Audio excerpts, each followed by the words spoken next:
been acting mysterious all day, telling me he has a surprise for me tonight. I watch his back as he moves through the kitchen, the late afternoon sun spilling through the window and tracing a soft, golden halo around him. He's wearing the navy blue apron I bought him from Williams-Sonoma, a sight so warmly domestic it could be a painting. And yet a dissonant chord strikes somewhere deep inside me. As a senior investigative journalist for the Washington Post, a sensitivity to detail has become less a skill and more an instinct. Ethan, with his long, slender fingers, has always been clumsy in the kitchen. He's the kind of man who complains that chopping onions makes his hands sore. But today, he's ambitiously tackling a 4-course meal, complete with a specially made cocktail he's dubbed the Anniversary Kiss. The atmosphere at dinner is perfect, orchestrated by him with unnerving precision. Candles flicker, soft jazz plays from the Sonos speaker. He raises his glass frequently, his eyes fixed on me with an intense fervor, his words weaving a tapestry of nostalgia for our 5 years together and bright hopes for the future. I smile and respond, but the strange feeling won't go away. He seems distracted, his gaze drifting unconsciously to the grandfather clock in the corner. This subtle anxiety clashes sharply with the tender words pouring from his lips. "Maya, just wait here," he says, his smile a little too bright. "I'm going out to the balcony to mix your anniversary kiss." He leaves his seat and heads toward the balcony adjoining our Georgetown living room. I watch as he pulls rum limes, mint, and club soda from the bar cart, his movements as fluid and practiced as a professional mixologist. This is more than strange. A man who can't tell soy sauce from Worcestershire sauce has suddenly become an expert in crafting cocktails. I pick up my DSLR from the side table. "I'm going to get some shots of the handsome bartender," I say with a smile. "We need to document this rare moment." He doesn't object, his back to me as he focuses on the cocktail shaker, the clinking of metal on metal sharp and clear. I move to the other side of the balcony, pretending to search for the best angle, fiddling with the aperture and focus. The music from the living room is loud enough to cover most ambient noise, but perhaps he forgot about the state-of-the-art hearing aids I wear. A necessity I acquired after a close call on an assignment. They have exceptional sound amplification and noise cancellation features. Just then, I hear the subtle vibration of his phone on the prep table. He picks it up, turning his body slightly as if to shield it from my view. He lowers his voice, but my hearing aids catch the fatal conversation. "Hello," his voice holds a trace of impatience. A young woman's voice on the other end, anxious. "Ethan, have you started?" "Relax," Ethan's voice drops lower like a snake hissing in the grass. "Everything is going according to plan." "Is everything ready? Are you sure it's untraceable? I'm scared." Ethan lets out a short, cold laugh. It's a sound that carries a chilling certainty, a cruel finality. "Don't worry, I've done my research." High-purity potassium chloride, taken orally, absorbs into the system almost instantly. It metabolizes in an hour. Even an autopsy will only show a sudden, massive heart attack. It's clean, untraceable, no evidence. I'll do it tonight. By tomorrow, we'll have the money. Potassium chloride, heart attack, untraceable. Every word is an ice pick, stabbing into my eardrums, shattering the beautiful, fragile illusion of a 5-year marriage I had built with love and trust. The heavy camera in my hands feels like it weighs 1,000 pounds. The world through the viewfinder shudders violently. His handsome profile blurred in the lens suddenly looks monstrous and alien. It's almost pure muscle memory born from years of facing down danger that allows me to force myself into a state of cold, hard calm amidst the crushing terror and shock. I take a deep breath. The cold night air burns my lungs, but the sting helps to clear my chaotic mind. I am Maya Evans. I once went undercover for 6 months inside a multi-level marketing scheme to expose its fraudulent empire. I'm the journalist who broke the story on the Omnicorp financial scandal. I've faced threats and stared down danger, but I never imagined the deadliest trap would be set in the place I call home. And the one holding the knife is the man I've shared my bed with for 1825 nights. I don't scream. I don't confront him. I don't even let a flicker of my inner turmoil show on my face. I quietly put the camera down. Then, with a silent, practiced movement, I press the switch on the recording pen in my pocket. It's a professional habit I've maintained for years. In any uncertain situation, always secure the primary source material. Ethan hangs up the phone, his face once again adorned with that gentle, loving smile. He walks towards me, holding 2 crystal-clear glasses of mojito, each garnished with a sprig of vibrant green mint. "Maya, come and taste my creation." The 2 highball glasses are identical, the liquid within indistinguishable. He hands one to me and picks up the other. His eyes are fixed on the glass in my hand, a look so intense it's almost greedy. As if it's not a drink but a winning lottery ticket to his perfect future. Oh, shoot, I forgot the cocktail napkins. We're all out on the table, he says suddenly, slapping his forehead with a look of theatrical apology. Hang on, I'll go get some from the pantry. He places his own glass on the small round table on the balcony and walks briskly back into the living room. This is my only chance. The moment he turns, it feels as if the blood in my veins has frozen. My brain is racing, analyzing every detail. He left on purpose to give me time to drink it to create an alibi for himself. My gaze sweeps over the 2 glasses on the table. They sit there like 2 coiled vipers, silently waiting for their prey. My heart is hammering against my ribs, but I know this is no time for fear. With the fastest, steadiest hand I can manage, I reach out and swap his glass on the table with the one in my hand. The glass is cold, and I can feel my fingertips trembling slightly. After making the switch, I pull a lens cloth from my pocket and with deliberate speed wipe down the glass he had intended for me, erasing any fingerprints I might have left. The entire process takes less than 5 seconds. By the time I'm holding his original glass again, Ethan is walking back from the living room with a new pack of napkins. The smile on his face is impeccable, but his eyes hold a hint of inquiry, as if trying to confirm whether I've taken the fatal sip. I meet his gaze, my own smile blooming brighter than the candlelight. I raise the glass in my hand. Ethan, thank you. To our beautiful future. Cheers. Ethan is clearly pleased by my cooperative attitude. The flicker of suspicion in his eyes is instantly replaced by glee. Without a moment's hesitation, he picks up the glass on the table, the one originally meant for me, and clinks it against mine, producing a crisp, musical sound. To us. He looks at me with deep affection, then tilts his head back and drains the mojito in one go. His Adam's apple bobs. Not a single drop is wasted. I watch him. I watch the lethal liquid slide down his throat and into his body. My heart feels nothing but a cold, almost cruel stillness. I smile, bring the glass to my lips, and let my warmth heat the rim. Then, under the guise of turning to set the glass down, I spit the mouthful of liquid into a damp cloth I had prepared, then nonchalantly crumple it and stuff it into the crevice of a sofa cushion. How was it, I ask, sitting back down at the dining table, propping my chin on my hand like a wife eager for her husband's praise. Amazing, Ethan says, smacking his lips with satisfaction, his face beaming with pride. See, I guess I have a hidden talent. As he speaks, he casually glances at the clock on the wall. 7:45 p.m. According to his phone call, the 1-hour metabolic window meant that by 8:45 p.m., it would all be over. The next hour stretches into an eternity.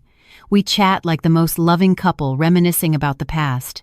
He talks about how we first met, about how nervous he was when he proposed.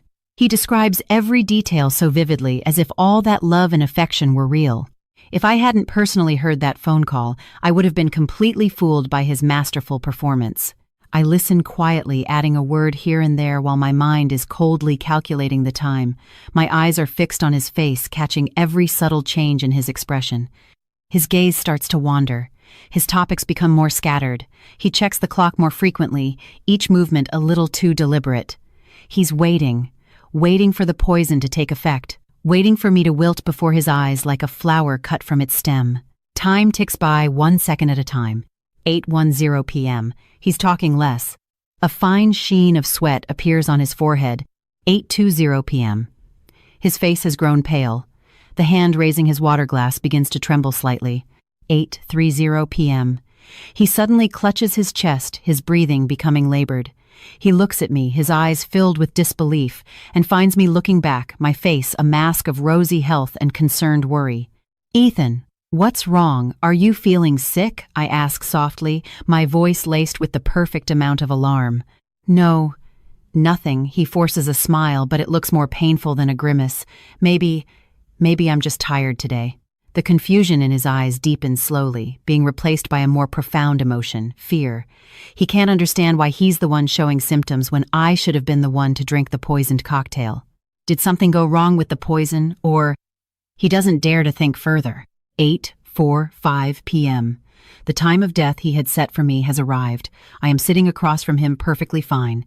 He, on the other hand, can barely string a complete sentence together. A noticeable numbness is creeping into his hands and feet. His lips are turning a faint shade of blue. Each breath seems to require all the strength he has left. He stares at me, his eyes filled with an incredulous, desperate panic. He tries to stand up, but his limbs refuse to obey. "Ethan, what's happening to you? Don't scare me." I stand up and rush to his side, my face a picture of pure panic. He collapses to the floor, his body beginning to twitch. A rattling sound escapes his throat like a fish gasping for air on dry land. With his last ounce of strength, he raises a trembling hand and points towards the first aid kit in the corner of the living room. He's asking for help, but he can't speak the truth. He can't say he's been poisoned because to do so would be to confess to his own attempted murder. His only hope is that I, like a normal wife, would assume he's having a heart attack and frantically search for nitroglycerin. I look at his pained, contorted face, my heart an icy void. I don't go for the first aid kit. Instead, I slowly kneel beside him, lean close to his ear, and whisper in a voice only the two of us can hear. "Ethan, the symptoms you're having right now, they're exactly like the heart attack you described on the phone." "Aren't they?" My words are like a bolt of lightning striking him in his fading consciousness. His pupils constrict violently, his body goes rigid, the eyes, clouded by a lack of oxygen, are instantly filled with an abyss of terror. He finally understands. From the moment I raised my glass to toast, he had already lost. I stand up, pull out my phone, and calmly dial 911. When the operator answers, my voice immediately cracks, filled with panic and helplessness. 911, "What's your emergency?" My husband just collapsed. Our address is, he seems to be having a heart attack, he can't breathe, please hurry." I deliberately give the wrong cause, steering the emergency response towards a cardiovascular event. I know this will buy more precious time for the toxins to metabolize. After hanging up, I look at Ethan on the floor now, semi-conscious, his lips slightly parted in agony. I don't spare him another glance. I walk into the bedroom and open the safe. Inside, several life insurance policies lie neatly stacked. On the beneficiary line of each one, the name is clear: Ethan Cole. The total payout, a neat $5 million. I take out my phone and meticulously photograph every page of the contracts, then immediately upload them to my private cloud and a separate encrypted email account, a double backup. Just as I finish, the distant wail of an ambulance siren pierces the night. I smooth my slightly disheveled hair, then pinch my thigh hard. My eyes instantly well up with tears. By the time I walk out of the bedroom, I have transformed back into the anxious, helpless, and deeply devoted wife, Maya Evans. The siren cuts off abruptly downstairs, followed by the sound of heavy, urgent footsteps. When the knock comes, I rush to the door, my face streaked with tears, my voice trembling with panic. "Paramedics, please help my husband." 2 EMTs rush in, their movements swift and professional. They immediately begin a preliminary assessment on Ethan, checking his blood pressure, heart rate, and pupil response. The lead paramedic, a middle-aged man, asks as he works, "Does the patient have any prior medical history?" "No." "Nothing," I sob, performing the role of a distraught wife flawlessly. "He's always been so healthy. We were just celebrating our wedding anniversary when he just collapsed." I deliberately emphasize the word suddenly, painting the event as completely unforeseen. "You said on the phone you suspected a heart issue," the younger EMT asks. I was just guessing," I say, wiping my eyes with the back of my hand, appearing utterly lost. He was clutching his chest and said he couldn't breathe, and it looked like the heart attacks I've seen on TV. "Please, you have to save him." The lead paramedic frowns. Ethan's vitals are extremely unstable. His blood pressure is plummeting and his heart rhythm is chaotic. He immediately issues an order: "Get the defibrillator ready. Push one of Epistat, we need to move now." They load Ethan onto a stretcher and move quickly towards the door. I grab a jacket and follow closely, crying so hard I look like a woman on the verge of a total breakdown. As the stretcher is lifted into the ambulance, Ethan's eyes seem to flicker open. His clouded gaze lands on me, a mixture of hatred, fear, and a faint, desperate plea for help. He wants to say something, but the lack of oxygen renders him mute. I meet his gaze, my face a mask of endless worry. But as I lean in close under the cover of the ambulance noise, I whisper in a voice only he can hear, "Ethan, hang in there. Once we get to the hospital, the doctors will run every test. I'm sure they'll find out what's wrong." I put extra emphasis on the words, "find out what's wrong." Just as I intended, the last glimmer of hope in his eyes dies, replaced by utter despair. He understands. Once he's at the hospital, once the doctors realize it isn't a simple heart attack, what awaits him is a fate far more terrifying than death. The untraceable, perfect murder he designed for me has now become an inescapable cage locking him firmly inside. The ambulance doors slam shut in front of me. Inside, machines beep alarms, and the paramedics exchange rapid medical jargon. The air is thick with tension. I sit on a small seat in the corner, my hands clenched tightly together, my body swaying with the motion of the vehicle. My eyes never leave the man on the stretcher. I'm not crying. The real tears dried up the moment I heard that phone call. Right now, I am as calm as an observer, a journalist, documenting a scene. I watch them place an oxygen mask on his face, watch a thick needle pierce the back of his hand, watch the IV drip medication into his veins. All of this was meant for me. "Ma'am, the patient's condition is extremely critical," the lead paramedic says to me during a lull. "He may go straight to the trauma room. You need to prepare yourself." I immediately look up, my eyes filling with fresh tears. My voice trembles as I ask Doctor, what is wrong with him? Why is it so serious? "The symptoms do look like acute heart failure, but some of the metrics are off," the paramedic says cautiously. "His pupillary light reflex is sluggish and there's evidence of central nervous system depression. We'll need to run a full toxicology screen at the hospital." "A toxicology screen," I repeat, feigning shock as if I don't understand the term. "You mean he might have been poisoned?" The paramedic looks at me, avoiding a direct answer. "Did he eat anything unusual tonight or come into contact with any chemicals?" This is the perfect opportunity. I can't be the one to call the police. It would look too calculated. But having the possibility raised by a medical professional seems entirely natural. I lower my head, pretending to search my memory. Then, with a hint of uncertainty, I say, "Dinner was just normal home cooking." "Oh, wait. After dinner, he made me a cocktail himself. He called it the anniversary kiss. He had one too. Could it have been the drink?" I skillfully slip in the information that he had one too, simultaneously pointing to a potential source of poison while placing myself and him in the same boat as potential co-victims, temporarily clearing myself of suspicion. A cocktail. The paramedic's frown deepens. Did it have complex ingredients? I don't really know. I think there was rum, lime, mint, all very common things, I answer carefully, avoiding any mention of potassium chloride. The paramedic nods, not asking any more questions, but the flicker of thought in his eyes tells me my words have taken root. Once planted, the seed of suspicion will grow in the mind of a professional. He will insist on the most comprehensive toxicology screening. And that is exactly what I want. The ambulance screams into the hospital's emergency bay. The back doors are thrown open and a blast of cold air rushes in. The stretcher is wheeled out, its wheels screeching against the pavement. I jump out and hurry after them. The automatic doors of the ER slide open, revealing a world of blinding white light and the overwhelming, suffocating smell of antiseptic. As Ethan is wheeled through the doors of the trauma unit, a nurse stops me. I lean against the cold wall and let out a long, slow breath. The tension that has held me rigid for hours finally begins to ease. Step 1 is a success. I not only survived, but I've delivered him to the hospital, placing him on the very edge of law enforcement's radar. What comes next is a silent war waged within the white walls of this hospital. The hallway outside the trauma unit is a condensed theater of human emotion, thick with anxiety, sorrow, and the smell of disinfectant. I sit on a cold bench, my hands clasped in my lap, looking like any other family member worried about a loved one. Inside, however, my mind is a sea of unprecedented calm. I am replaying every single detail from the moment I heard the phone call to now, ensuring there are no flaws. After about an hour that felt like a lifetime, the doors to the trauma unit open. A young doctor walks out, pulling off his mask, his face etched with fatigue. I immediately stand and rush towards him. "Doctor, how is my husband?" "We've stabilized him for now," the doctor says, which is only half of what I want to hear, but his condition is still very complex.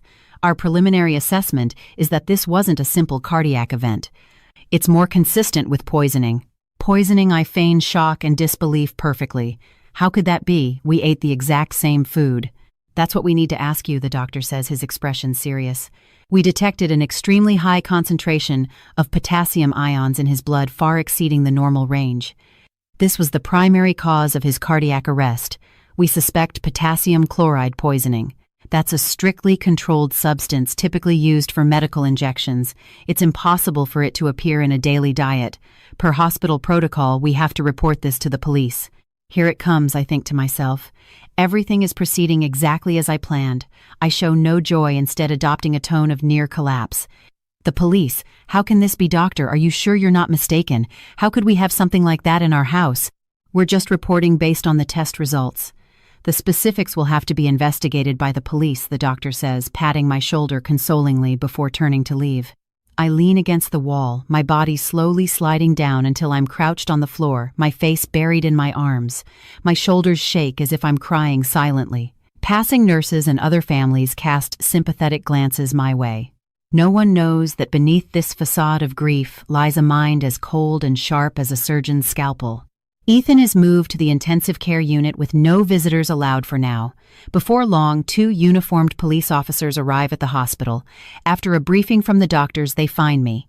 Mrs. Maya Evans, the lead officer, a middle-aged man with a square jaw and sharp eyes, asks. Yes, I say, looking up with red swollen eyes, my voice hoarse. We're detectives with the MPD. We need to ask you a few questions regarding your husband Ethan Cole's poisoning.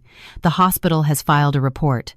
Detectives, I really don't know anything, I say, standing up, swaying slightly as if I'm about to faint from the shock. Don't be alarmed, ma'am. This is just a routine inquiry, the younger female officer says, steadying me with a gentle hand. Can you tell us in detail what you and Mr. Cole ate and drank tonight? I recount the dinner menu and the specially made mojitos, omitting, of course, the detail about swapping the glasses. Ethan made the 2 drinks himself, I emphasize. We each had one and we drank them at almost the same time. Why was he poisoned? But I'm perfectly fine. I pose the most critical question myself, positioning myself as a bewildered victim. The detectives take notes. Has anything unusual happened in your lives recently? Have you made any enemies? I shake my head, then hesitate as if just remembering something.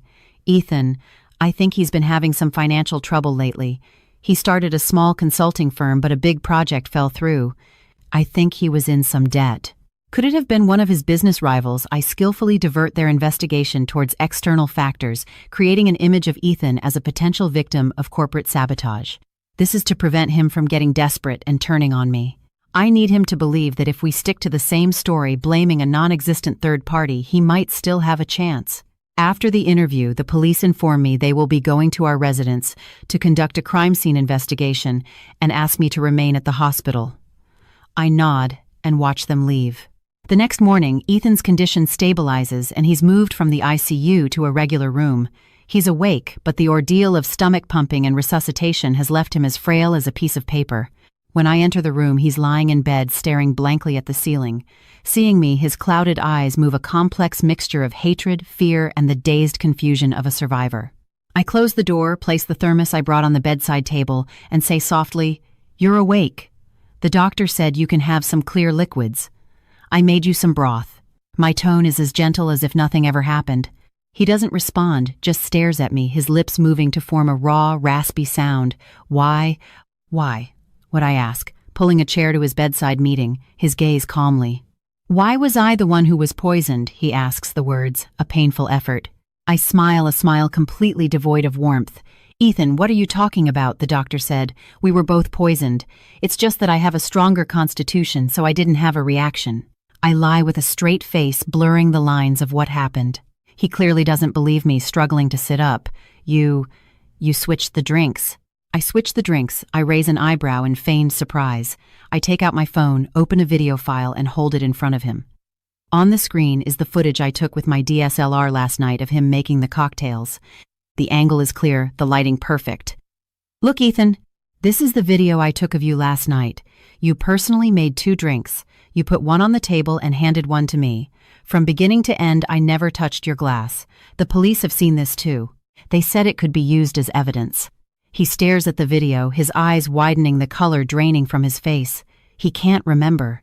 In his state of extreme nervousness and excitement, he can't recall which glass he handed me and which he placed on the table. My video, combined with his muddled memory, creates an evidentiary loop that is incredibly damning for him. No, impossible, he mutters to himself.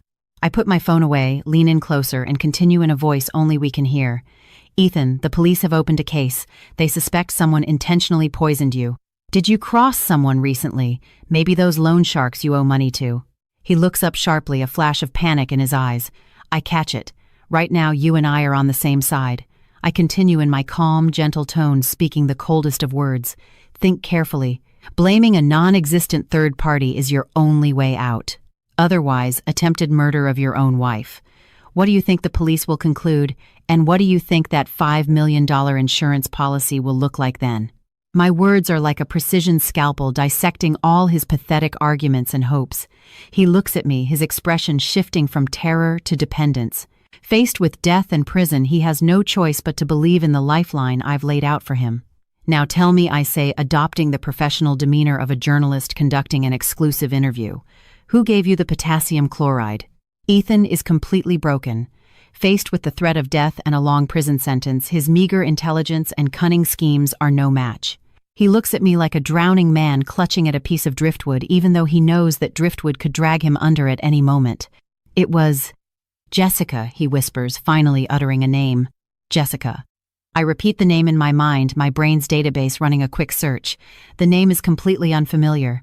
I thought I knew Ethan's social circle, but clearly I only knew the tip of the iceberg he allowed me to see. Who is she? I press on my voice, as calm as if we were discussing the weather. She's a nurse at a med spa, Ethan says, avoiding my eyes, his voice as faint as a mosquito's buzz. We've known each other for 6 months. 6 months. What a beautiful 6 months. While I was worrying about his career and planning for our future, he was in the arms of another woman plotting my demise. A sharp pain radiates from my heart, but I force the surging emotions down. This is not the time for grief. It's the time for gathering information and weaving my net. She got the potassium chloride from the clinic.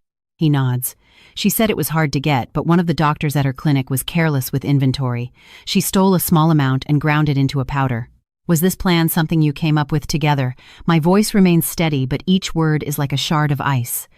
It was her idea. Ethan immediately begins to shift the blame, a common tactic for men like him. She said that if you had an accident, the insurance money would solve all my debt problems, and then we could be together. What a touching love story. I sneer internally but keep my expression neutral. The police have opened an investigation. They will check financial records, phone records. This Jessica person can't be hidden. We need to get our story straight now. I stand up and pace around the room like a lawyer analyzing a case for a client. I stop, look at him, and say word by word, "From this moment on, you need to remember this. You and Jessica are just casual friends. You were being threatened by loan sharks, so you went to her for help, hoping to buy something for self-defense like pepper spray. And you were poisoned because one of those non-existent loan sharks snuck into our house without your knowledge and put something in the drinks. The target was you, and I was just lucky. It's a story full of holes, but for now it's the only one that can temporarily distance both of us from the crime. It turns Ethan from a murderer into a victim, and Jessica from an accomplice into an unwitting pawn. And I become the lucky survivor." Ethan looks at me, his eyes filled with gratitude and dependence. "Maya, I knew you still loved me." I almost laugh out loud. The word love coming from his lips is the greatest insult. I don't respond to his declaration, merely reminding him coldly, "Think through every detail of this story. You must answer every one of the police's questions according to this script. One wrong word, and we're both finished." Without another look at him, I turn and leave the room.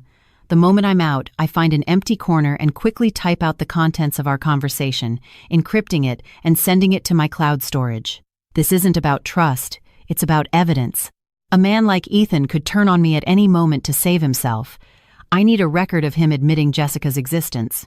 That afternoon, the police came to see me again. This time they brought the preliminary findings from the crime scene. "Mrs. Evans, we found a small, unlabeled vial at the bottom of your kitchen trash can," the lead detective said, his expression grave. "Our lab confirmed that the residual powder inside matches the substance found in your husband's blood. It's high-purity potassium chloride." I immediately feign extreme shock. "How is that possible? How could something like that be in our house?" "We also lifted a clear fingerprint from the vial," the detective continued. "We ran it through the database. The print belongs to your husband, Ethan Cole." His words hit me like a bombshell.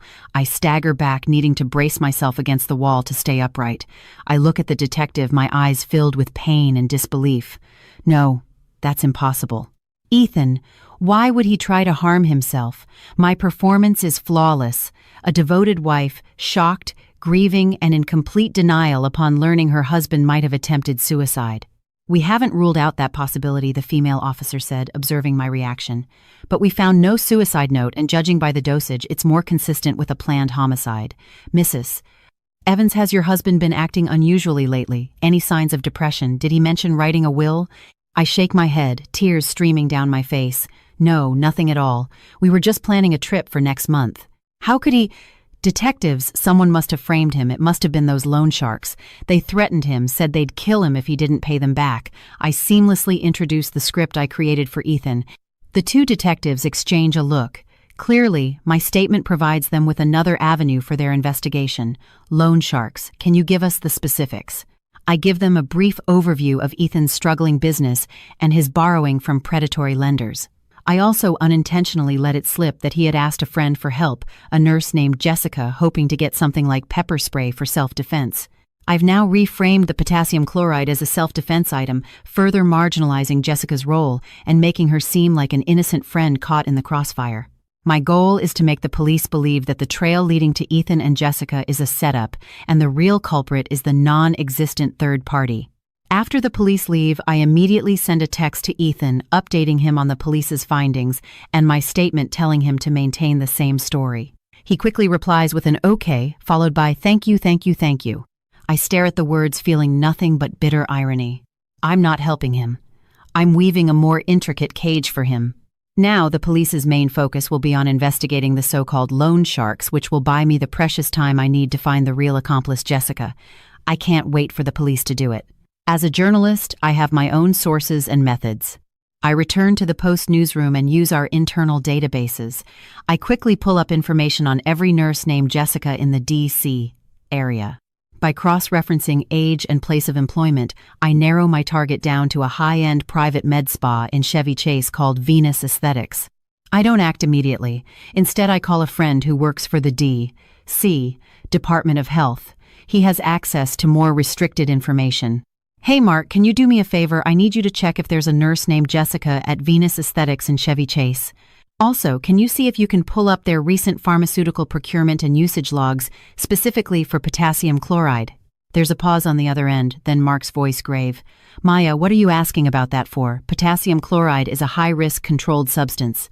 Misuse is a serious felony." "I'm working on a story," I reply calmly. "It's a matter of life and death." The police investigation into the non-existent third party hit a dead end.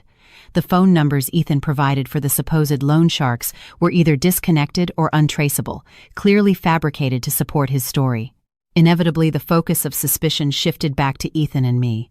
The detectives began to question me, repeatedly probing every detail of that night, searching for cracks in my testimony. I remained composed, playing the role of the victimized wife to perfection.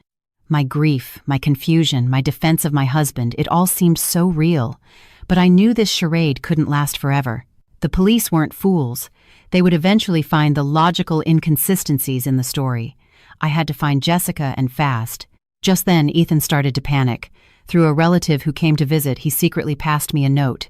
On it, scrawled in a shaky hand, were the words, "The vial." I remember now. I threw the bottle for the powder in the kitchen trash. "The police will find it." I looked at the note and smiled coldly. He finally remembered. Too late. The police had not only found the vial, but they had also lifted his fingerprint from it, but I didn't tell him that. Instead, I decided to use his fear. I immediately wrote back on a new slip of paper, "Don't panic. The police haven't searched the house yet. They've only questioned me at the hospital. I'll find a way to go back and get rid of it now." I deliberately created a sense of urgency, making it seem like I was rushing to cover his tracks to earn his deeper trust. In reality, I had no intention of going home.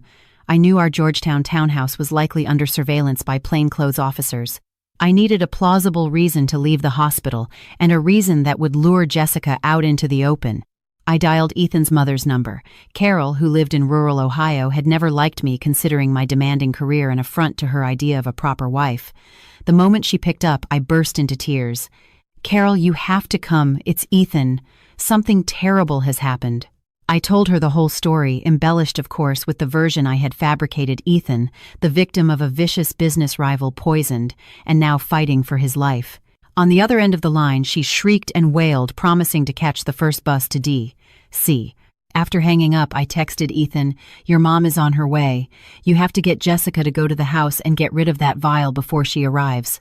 Once your mom is here, there will be too many people around. It'll be impossible." I had put him under immense time pressure, and he took the bait. He replied almost instantly, "Okay, I'll contact her right now." I could almost picture him in his hospital bed, frantically typing a message to his lover. Meanwhile, I was on my iPad, calmly watching every word he typed appear on my screen, thanks to a cloud-syncing keylogger I'd installed on his phone months ago for a story I was working on. "Jess, I need your help. The vial with the powder is still in the kitchen trash at my place. The cops could search it any time. You have to go get it and dispose of it immediately. The address is..." The spare key is under the doormat. The message sent, I didn't intercept or delete it. In fact, I wanted Jessica to hurry. Because 5 minutes before Ethan sent that text, I had used a burner phone to make an anonymous 911 call reporting a suspicious young woman attempting to break into a townhouse at that very address. Now it was a race against time. Would Jessica find the vial first, or would the police catch her in the act? I sat on a bench in the hospital corridor, outwardly anxious about my mother-in-law's impending arrival.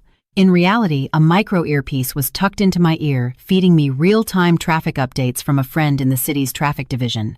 "All units be advised. White VW Beetle license plate is proceeding at high speed from the vicinity of Venus Aesthetics towards Georgetown. Monitor and report location." That was her, Jessica's car. A cute white Beetle, a perfect match for her angel in white persona. I stood up and walked to a window overlooking the street. About 20 minutes later, 2 police cruisers' lights flashing sped away from the hospital, heading in the direction of my house. At almost the same time, a new message came through my earpiece. "Target vehicle has entered the specified residential area." The fish was in the net. I didn't rush home to watch the show. I needed a perfect alibi. I walked back into Ethan's room. He was staring anxiously at his phone, waiting for word from Jessica. "Any news?" I asked softly. She said she's almost there. Ethan's voice was dry with nervousness. "Good," I nodded. I pulled up a chair and began peeling an apple for him, making small talk. "Ethan, when you get better, where should we go on vacation? I was thinking somewhere with a beach." I used the most mundane conversation to keep him and myself in that room every second, captured by the hospital's security cameras, every moment a testament to my innocence. About 10 minutes later, Ethan's phone rang. It was Jessica. He answered immediately, his voice a low whisper. "Did you get it?" On the other end, Jessica's voice was choked with tears and terror. "Ethan, the police arrested me. They said I was breaking and entering. I just got to your front door. I hadn't even touched the key, and they came out of nowhere." The color drained from Ethan's face. Smack. The phone slipped from his hand and clattered to the floor. "What's wrong? What happened?" I asked, jumping up in feigned alarm. He looked at me, utterly devastated, his lips trembling, unable to form a single word. He couldn't understand how the police could have been there at that exact moment. He couldn't understand how every move he made seemed to land him squarely in another custom-made trap. I bent down and picked up the phone. The screen was still lit. The call was still connected. I put it to my ear and heard a police officer's stern voice on the other end. "Ma'am, state your name and why you were at this location." I ended the call and placed the phone back on the bedside table. Then I gently patted Ethan's ashen cheek. "Don't be afraid, Ethan," I soothed. "It must be a misunderstanding. The police just made a mistake. Your friend just needs to explain that you asked her to go to the house to pick something up for you, and everything will be fine." My words sounded like comfort, but they were actually a new set of instructions. I was telling him to contact the police to confess that he was the one who sent Jessica to the house. In doing so, he would clear her of breaking and entering, but he would also be cementing their relationship as accomplices with his own words. Like a man grabbing for a lifeline, Ethan fumbled for the nurse call button. He had to see the police. He had to clear up this misunderstanding. He had to save his lover, not knowing that every word he spoke would be another brushstroke on the canvas of his own conviction. Jessica was taken to the local precinct. Thanks to Ethan's clarification, the suspicion quickly shifted from burglary to her being a person of interest in the poisoning case. She was placed in an interrogation room cut off from the outside world. I knew this was my best chance to get to her. I couldn't go as a victim's family member. That would raise suspicion. I needed a more professional, more legitimate identity. A journalist. I went back to the Post and found my editor, a man in his late 50s who had spent his life in the trenches of journalism. I didn't hide anything. I laid out the entire story, the attempted murder version, and made my request. I wanted the paper to officially cover the bizarre poisoning case with me as the lead reporter. My editor listened in silence, his expression a mixture of shock, sympathy, and a deep, abiding respect for his star reporter. "Maya," he said, his voice heavy, "the paper will back you on this. Whatever resources you need, just ask. But you have to promise me you'll stay safe. This isn't just a story anymore. It's a war." I nodded, a wave of warmth spreading through my chest. With the backing of the paper, my actions now had a legitimate cover. I didn't go to the precinct right away. I knew Jessica would be in a state of panic and confusion. Approaching her now would only make her defensive. I needed to let her feel the despair first, to let her realize that Ethan was not going to save her.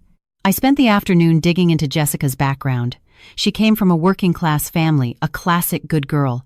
Her good looks made her popular at the med spa. Her social media was a curated gallery of designer bags, Michelin-star restaurants, and luxury vacations, a lifestyle completely at odds with a nurse's salary. The timeline of these posts corresponded perfectly with the 6 months Ethan said they had known each other. I also discovered that the white VW Beetle registered in her name was purchased just 3 months ago, paid in full. The money came from a high-interest personal loan. I was almost certain Ethan had taken out the loan in her name, likely to cover some of his gambling debts. Armed with this information, I used my press credentials and the paper's connections to arrange a meeting with Jessica. We met in a small, sterile interrogation room at the police station. She was wearing a standard-issue jumpsuit, her hair a mess, her face pale, and stripped of its usual perfect makeup. She looked up when I entered, first with confusion, then with open hostility. A reporter, she clearly hadn't expected to see me. I smiled and nodded, sitting down across from her. I brought no recording equipment, just a pen and a notepad. I didn't start with questions. Instead, I spoke in a sympathetic tone like a concerned older sister. "Jessica, don't be nervous. I'm not here to interrogate you. I just want to hear your story. As a woman, I'm just curious what brings a person to a place like this." My opening clearly caught her off guard. Her defenses lowered slightly. "I have nothing to say," she mumbled, looking down. Really, I didn't push. I shifted topics. "I saw your Instagram. You have a very glamorous life. That new season Chanel bag is impossible to get. And that sushi place you went to last week, the tasting menu there is astronomical. Ethan must treat you very well." At the mention of his name, her body tensed. I continued, my voice calm and even. "He must have promised you a lot, right? That he would divorce me and marry you, that once he got the insurance money, you two could run away together, leave all your money worries behind." Every sentence was a targeted strike at her deepest vulnerabilities. Her face grew paler, and her lips began to tremble. That's what he said," she finally admitted, her voice laced with a bitter resentment. "And you believed him?" I looked at her, my eyes filled with a sad pity. "You believed he would kill his wife of 5 years for you, Jessica. You're an educated woman. Don't you know that if a man truly loves you, he will clear a path to be with you honorably? He won't ask you to hide in the shadows and use the filthiest, most despicable means to take another woman's life and place." My words were a sharp knife slicing through the flimsy fantasy of love she had woven for herself, exposing the bloody reality beneath. "No, that's not it," she retorted, agitated. "Ethan said he didn't love you. He said your marriage was already dead. He said you were a workaholic who never cared about him." "And you believed him," I said with a cold laugh. I took out a few photos from my bag and slid them across the table. They were family photos, me at a work gala with Ethan, me celebrating his parents' anniversary with them. In every picture, I was the image of a graceful, supportive wife. And then there's this. I played a video on my phone. It was from my last birthday. Ethan was playing the guitar and singing to me, his eyes so full of love they could drown a person. Jessica stared at the photos and the video, her expression shifting from anger to confusion, then to doubt. "Now let me tell you something else," I said, putting my phone away and leaning forward, lowering my voice. "At the hospital, Ethan has already pinned everything on you. He's telling the police that you were the one who provided the potassium chloride, that you were the mastermind behind the whole plan. He's claiming he was just weak, that he was so in love with you he let you lead him astray." What Jessica shot to her feet, the chair screeching against the floor. How could he? It was him. He begged me to help. He said he was being hounded by loan sharks and had no other way out. "Calm down, Jessica," I said, gesturing for her to sit. "This isn't the time to argue about who's to blame.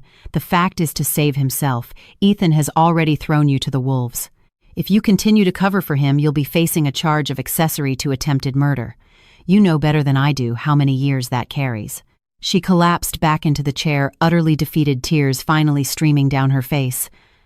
I didn't comfort her. I just watched her cry. When her sobs subsided, I handed her a tissue and stated my purpose in the plainest possible terms. "You have only one way out of this now. Become a witness for the prosecution. Give the police everything you have, all your text messages with Ethan. The money transfer records the proof that he asked you to retrieve that vial. Do that, and you might get a reduced sentence for being an accomplice. Otherwise, you can go down with him and pay for your so-called love story in prison." I stood up, looking down at her like a judge pronouncing a sentence. "I'll give you 1 day to think about it. I expect an answer by this time tomorrow." I turned and walked away without looking back. I knew she would make the right choice. Self-preservation is the most basic human instinct, and I had just offered her the only chance she had to survive. Just as I was waiting for Jessica's decision, an unexpected player entered the field, my mother-in-law, Carol. She arrived at the hospital after an overnight bus ride, looking exhausted and disheveled. The moment she walked into the room and saw her precious son lying pale and weak in the bed, the grief and rage she had been nursing all journey erupted. But her target wasn't the non-existent culprit. It was me.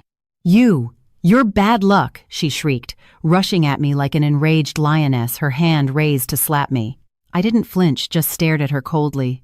My gaze must have given her pause because her hand stopped mid-air, but I knew this was only the beginning. "My Ethan has had nothing but misery since he married you," she spat, her voice sharp and venomous.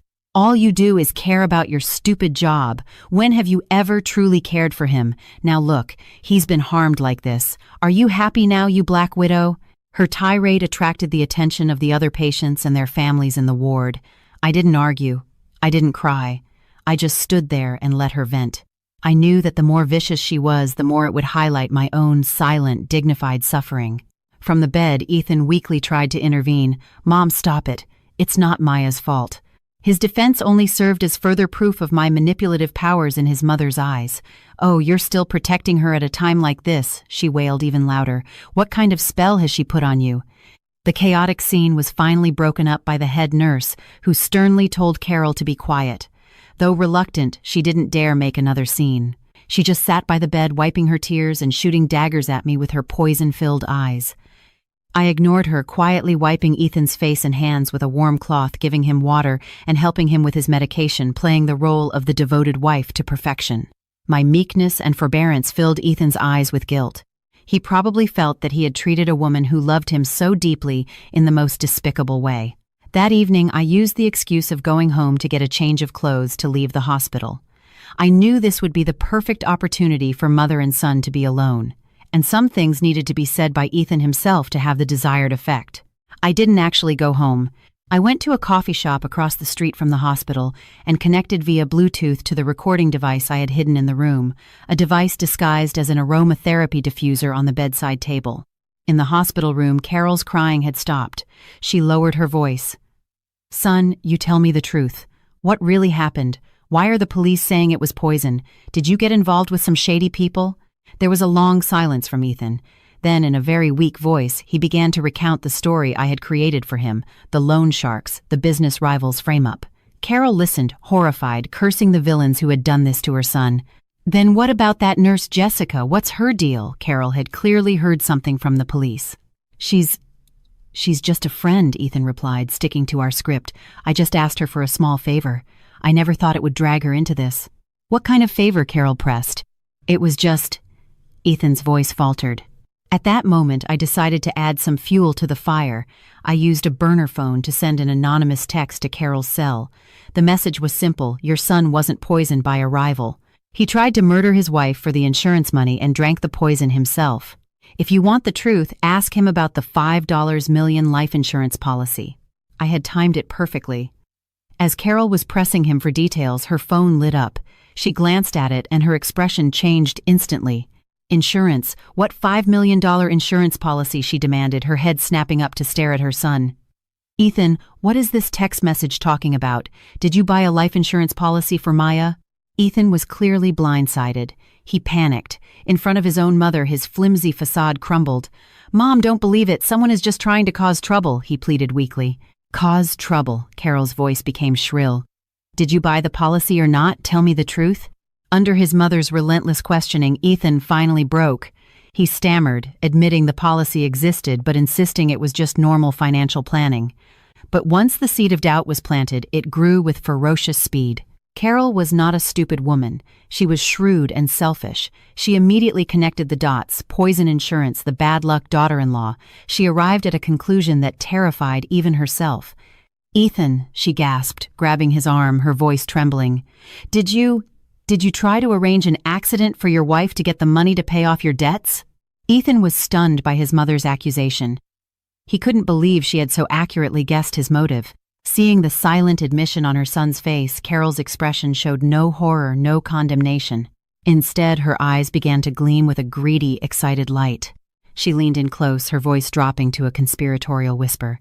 "Oh, you foolish boy. Why would you do something like this yourself? You should have told me. Your mother has ways. I could have made sure she got sick and died, or had an accident, all looking perfectly natural. No one would have ever found out." Hearing that I turned off the recorder, a chill that had nothing to do with the air conditioning crept deep into my bones. I had always thought my mother-in-law was merely petty and selfish. I never imagined that such a monster lurked beneath the surface. They were cut from the same cloth. I didn't release the recording immediately. This piece of evidence was even more damning than Jessica's testimony. It not only proved Ethan's motive for murder, but also implicated his seemingly innocent mother. This was my trump card, and I would wait for the most critical moment to play it, to deliver the final devastating blow to them both. Now, all the pieces were in place. All I needed was for Jessica to make her move. The next morning, I got a call from my lawyer. "Miss Evans, Jessica is ready to cooperate." Jessica's psychological defenses were weaker than I thought. After 2 sleepless nights in a holding cell, faced with the despair of being completely abandoned by Ethan, she broke. She chose to save herself. She gave a full confession to the police, handing over all her chat logs and money transfer records with Ethan. It was a damning record. Starting 6 months ago, Ethan had ensnared her with sweet talk and luxury gifts. He painted a beautiful picture of their future, promising to take her abroad to start a new life as soon as the insurance money came through. The chat logs showed them discussing various accident scenarios in detail, from a staged car crash to gas poisoning, before finally settling on the high-success, low-traceability option of potassium chloride. Ethan's counter-surveillance skills were clearly learned from cheap detective novels. He had even searched online for how to commit the perfect murder and sent links to Jessica. All of it became irrefutable evidence against him. Even more damning, Jessica provided an audio recording she had secretly made of a phone call. It was Ethan telling her to dispose of the vial. In the call, Ethan's voice was clear. "Don't worry. Once Maya is dead, all our problems will be solved. Her job as a journalist has made her plenty of enemies. The police will just think it was retaliation." When the police presented this mountain of evidence to Ethan in his hospital bed, the mask of innocence he had been wearing was finally torn to shreds. His face turned from pale to ashen. He knew it was over. But a cornered animal is the most dangerous. Realizing he had no way out, Ethan made the most desperate and foolish decision of all. He turned on me. He told the police that the entire thing was a setup orchestrated by me. He claimed that I had discovered his affair with Jessica and in a fit of jealous rage staged the entire poisoning to frame him, ruin his life, and take all their marital assets. He even fabricated details. Those 2 drinks, he claimed, I was the only one who touched them from start to finish. "She knows I love mojitos, so she deliberately poisoned one of them and tricked me into drinking it. She's a journalist. She knows how to manipulate public opinion, how to lead the police. You've all been played by her." The accusation was absurd, but my very competence and composure gave it a sliver of plausibility. A normal woman, upon discovering her husband's murder plot, would have panicked. She wouldn't have calmly recorded evidence, switched drinks, and expertly steered the investigation. My perfect victimhood in a twisted way became a weapon he used against me. Soon, sensationalist posts began to appear online. Famous journalist scorned poisons, cheating husband, inside the mind of a media black widow. The lurid headlines paired with my work photos and personal pictures spread like wildfire. A vocal minority swayed by the narrative began leaving hateful comments on my social media accounts. The post's phone lines were jammed. My editor was under immense pressure. There was talk from the higher-ups about suspending me to quell the public relations storm. I was facing an unprecedented crisis. The war had moved from the quiet hospital room to the public square. Ethan was trying to destroy my career, my reputation, to cause my social death. I locked myself in my office for a whole afternoon. I didn't read the vicious comments. I didn't call my lawyer to issue a statement. I knew that in the heat of public outrage, any defense would be futile. What I needed was not an explanation, but a more powerful, more devastating counterattack. I opened my laptop and began to organize all the evidence I had. First, the original audio from the recorder pen of Ethan's first call with Jessica on the balcony, the initial proof of his murder plot. Second, the recording of me manipulating him into admitting Jessica's existence in the hospital room. Third, the recording from the aromatherapy diffuser of his conversation with his mother about how to make a daughter-in-law die accidentally. Fourth, documents I had obtained through my sources detailing Ethan's gambling debts in Atlantic City and the loan agreements he had with several predatory lenders, a sum large enough to drive him to desperate measures. Fifth, a complete record of all the transfers and receipts showing him using our joint funds to buy luxury goods for Jessica and pay her rent. I organized everything meticulously, creating a clear, chronological, and unbreakable chain of evidence. By the time I finished, night had fallen. I didn't turn the evidence over to the police, nor did I immediately release it online. The battlefield of public opinion required a perfect moment for detonation. I would wait. I would wait for Ethan and the forces behind him to push this farce to its absolute peak. Sure enough, the next day, an even more explosive exposé appeared online. Written from the perspective of an insider, the article detailed a fabricated version of how I poisoned Ethan. It even included forged chat logs and medical documents painting me as a cold, calculating monster. At the end of the article was a link to a GoFundMe, calling for donations to help poor, victimized Ethan with his medical and legal bills. I looked at the article and smiled. The time had come. I didn't release the story myself. Instead, I gave everything I had, my entire meticulously organized dossier of evidence, as an exclusive to the New York Times, our paper's biggest rival. I knew the media landscape better than anyone. Nothing drives traffic like a shocking, exclusive reversal. I had only one condition: they were not to inform me before publication and were to keep it a complete secret. After sending the files, I turned off my phone, brewed a cup of tea, and sat by the window. Outside, the city lights twinkled. I knew that just before the dawn comes the deepest darkness, and I was ready for the storm. The in-depth report from the New York Times landed like a nuclear bomb the next morning. The headline was simple and direct: a journalist's confession, how I survived my husband's anniversary poison plot. Written in my own voice, the article laid out the entire sequence of events with cold, journalistic precision. It started with the fatal mojito on our anniversary move to the overheard phone call on the balcony and detailed how I used my professional skills to gather evidence and turn the tables in a life-or-death situation. Every claim was backed by irrefutable proof. The original audio recording was made public. Ethan's voice saying, "Don't worry, it metabolizes in an hour," untraceable, was a dagger through the heart of his lies. The screenshots of his chat logs with Jessica, filled with cold-blooded planning, were laid bare. The chilling conversation between him and his mother in the hospital room discussing how to make me disappear exposed the family's deep-seated malevolence to the world.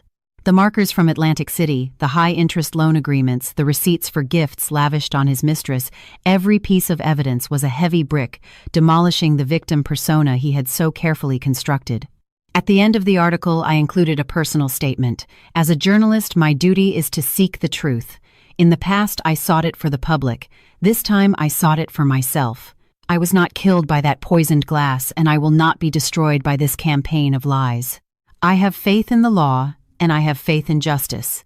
It may be delayed, but it will not be denied. The story created a tidal wave. The internet exploded. The same people who had been vilifying me the day before reversed course completely. The public comment sections filled with rage, shock, and sympathy. Holy splayed. This is a real-life Gone Girl. That man and his mother are pure evil, absolutely chilling. I can't even imagine. The person you sleep next to wants to murder you. All respect to Maya Evans. That level of composure and strategic thinking is incredible. A masterclass in survival. And that mistress Jessica is no better. Willing to help kill someone for money. The slanderous article and the pathetic GoFundMe page became national laughingstocks.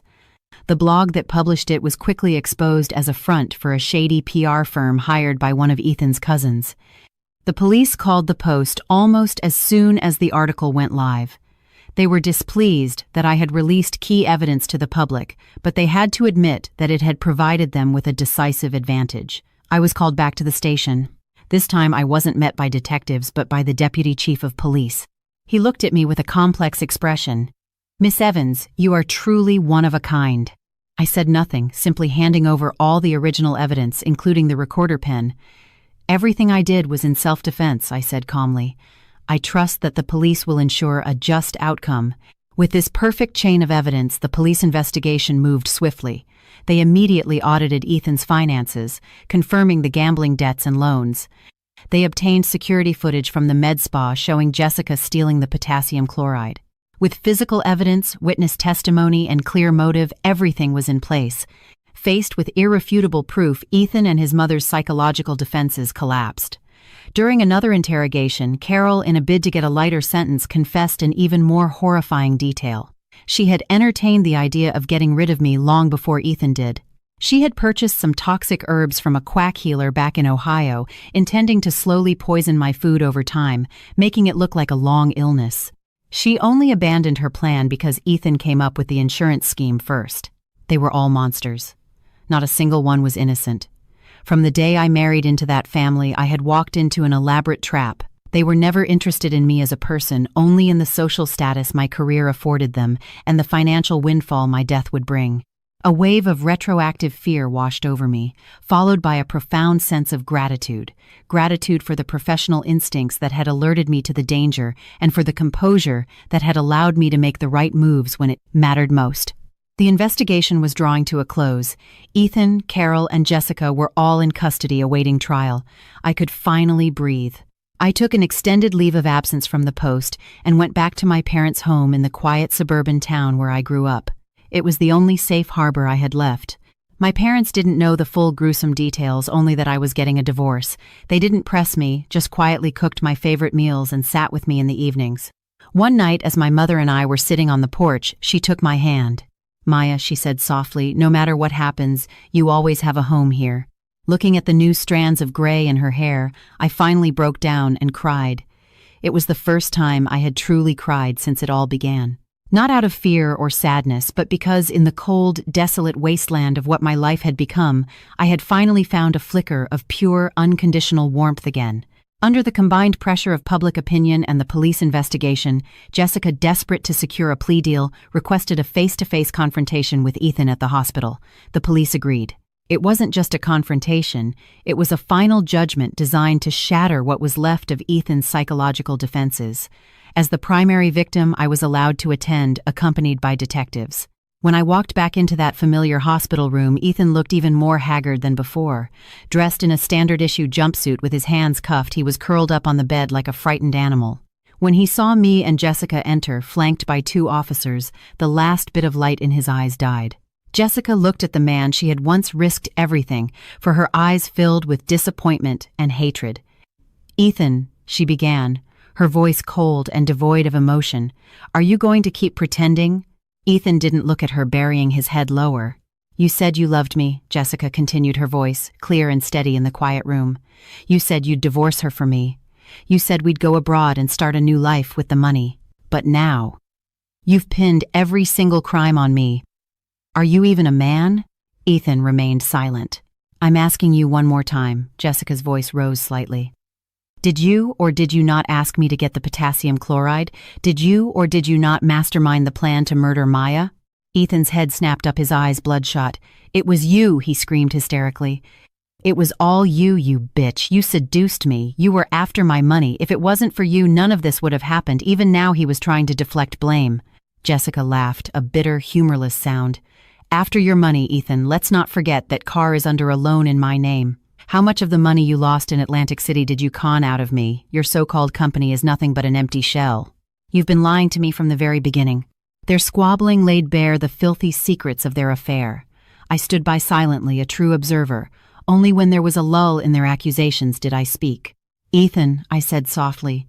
My voice was quiet, but it carried a weight that instantly silenced the room. He turned to me, his eyes filled with a venomous hatred. I ignored it and looked at him calmly, asking the one question I needed an answer to for myself. "Was there ever a single moment when you felt anything real for me?" It was the final post-mortem on my 5 years of marriage. He stared at me, then burst into manic laughter, tears streaming from his eyes. Real feelings, Maya, don't flatter yourself. From the day I married you, I was only interested in the prestige of your name. I thought you could help me get investors, expand my network. But you, what can you do besides write a few stupid articles? You were a tool, and when that tool stopped being useful, of course I had to find a new one. His words were a poisoned dagger twisting into the part of me that had once been softest. Even though I already knew the truth, hearing him say it aloud, the complete negation of my love, the confirmation of my utility, was a suffocating humiliation. But I didn't break. I simply nodded. I reached into my bag and pulled out my wedding ring. You're right. I was a tool. I walked to his bedside and placed the ring on the nightstand. And now this tool is buying her freedom. Ethan, we are done. I looked him in the eye and said word by word, do you know what your biggest mistake was? It wasn't your greed or your stupidity. It was that you picked the wrong person to mess with. You thought I was just some ordinary woman lost in a fantasy of love, but you forgot that my entire profession is about dealing with lies and evil. You tried to destroy me with a lie, but in the end, you were the one consumed by the truth. Without another glance at him or the equally pathetic Jessica, I turned and walked toward the door. Just as I was about to leave, I heard a desperate guttural scream from behind me. Maya, I hope you rot in hell. I paused, but I didn't turn around. You should save that sentiment for yourself, I said calmly. Stepping out of the room, I was met by the bright afternoon sun. I took a deep breath, finally replacing the sterile, desperate air of the hospital with fresh oxygen. I felt a sense of release I had never known. That confrontation wasn't just for Ethan, it was for me. I had finally, with my own hands, put a decisive and definitive end to my dead marriage. From this day forward, I was no longer anyone's wife. I was just Maya Evans, a survivor, standing on the ruins of her past, ready to rebuild. Just when I thought it was all over, but the long wait for the legal process to conclude, Ethan made one last desperate move.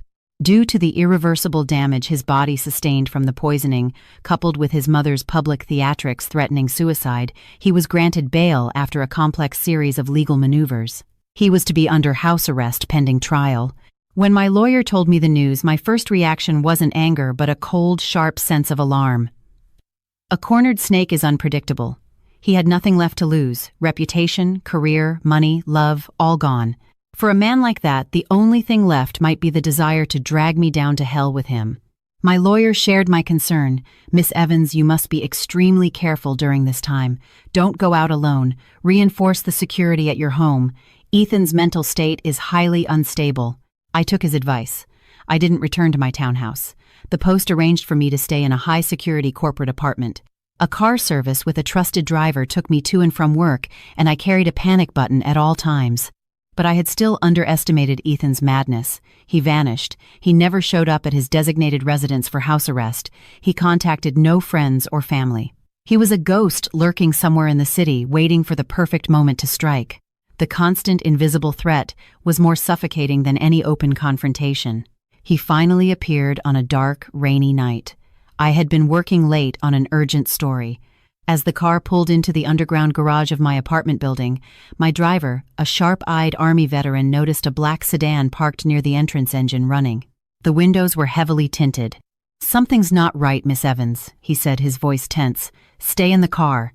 He immediately radioed the paper's security team and dialed 911. At that exact moment, the black sedan roared to life, charging directly at us like a maddened bull. "Hold on," my driver yelled, wrenching the wheel. We narrowly avoided a head-on collision, but the side of our car screeched against his, the sound of tearing metal deafening. The sedan then swerved, blocking our path completely.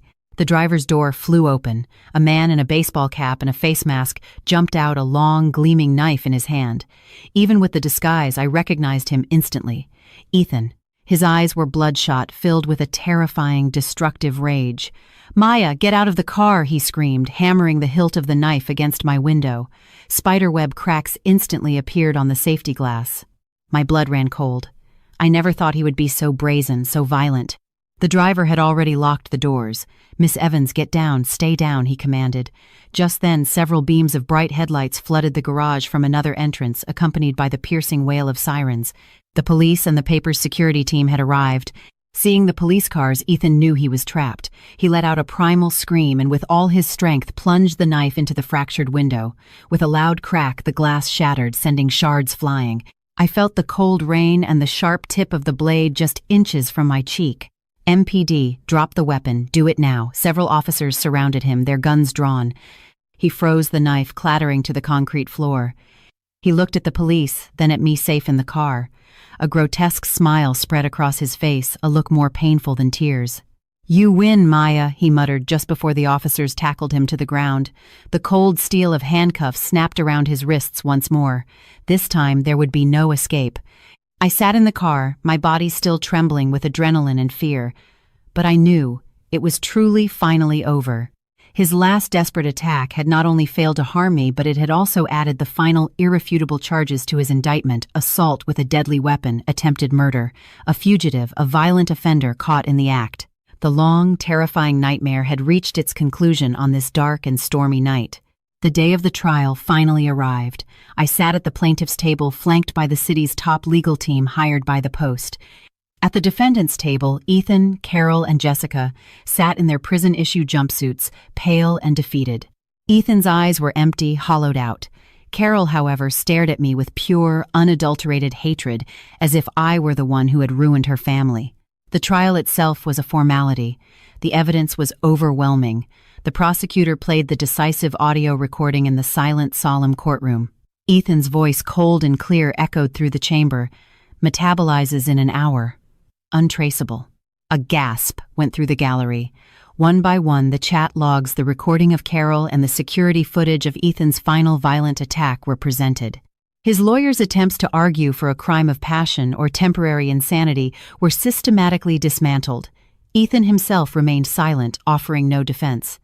Carol, however, provided the final bit of courtroom drama. When asked if she pleaded guilty, she became hysterical, pointing a trembling finger at me. "It was her. It was all that witch's fault. She drove my son to this. She's a curse." Her outburst earned her nothing but a swift removal by the bailiffs, her curses echoing as she was dragged from the room. The most dramatic moment came from Jessica.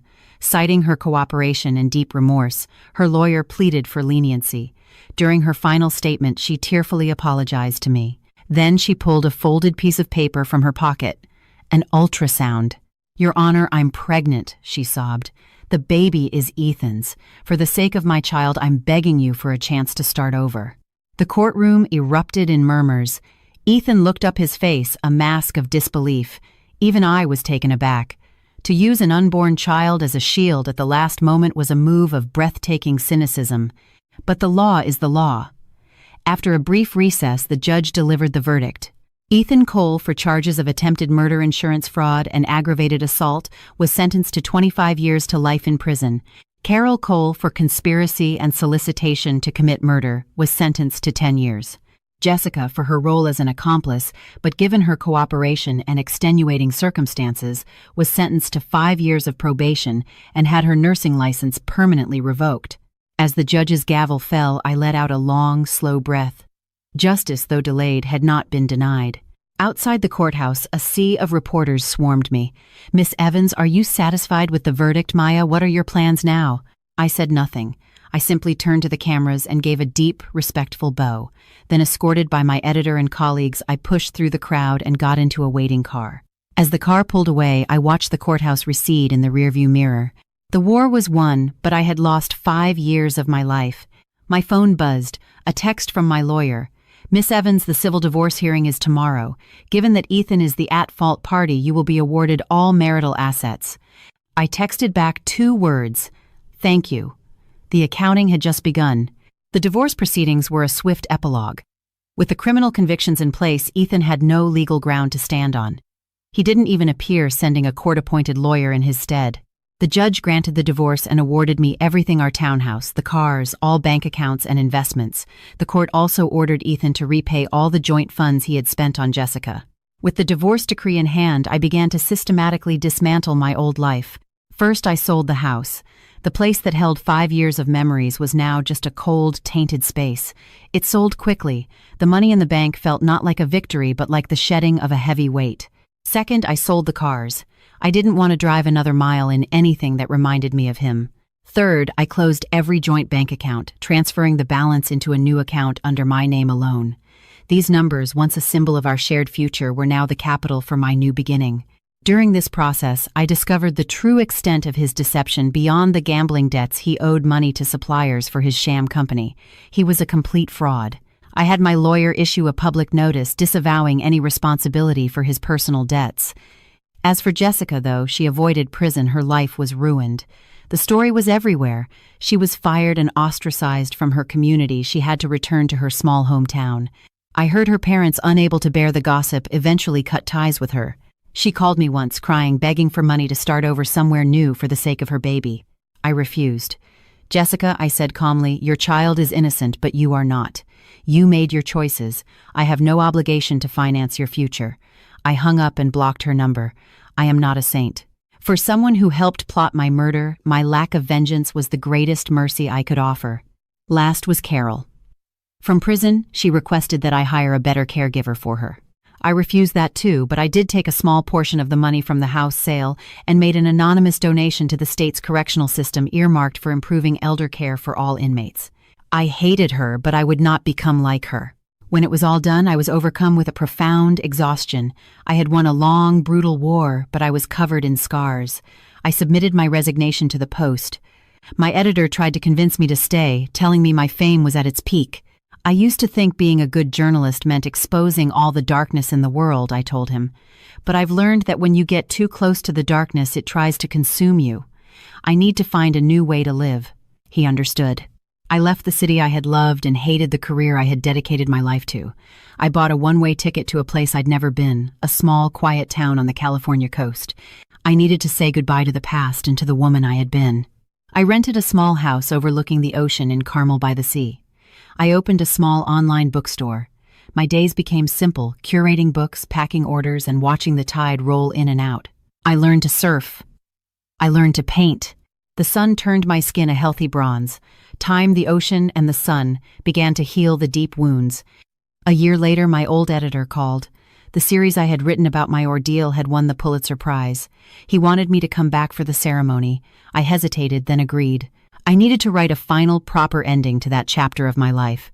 I stood on the stage in a simple white dress, the heavy gold medal in my hand. The applause was thunderous. I didn't read my prepared speech. Instead, I just looked out at the audience and spoke from the heart. A year ago, I thought my life was over. But standing here today, I want to say to anyone who has ever faced betrayal, who has ever been lost in the darkness, never give up hope. Never lose the capacity to love and be loved. When you find the courage to walk out of the abyss, you will find that the world is far more beautiful and welcoming than you ever imagined. This story was my last as Maya Evans, the journalist. But it is the first chapter for Maya Evans, the person. Thank you. After the ceremony, I left the Pulitzer in the Post's trophy room and quietly went to the airport.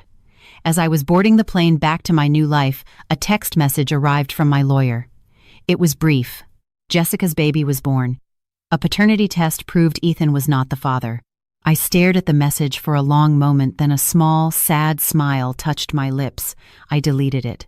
Their lives built on lies and calculations had nothing to do with me anymore.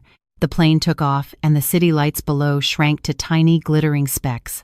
I leaned against the window, watching the clouds drift by in the bright, warm sun.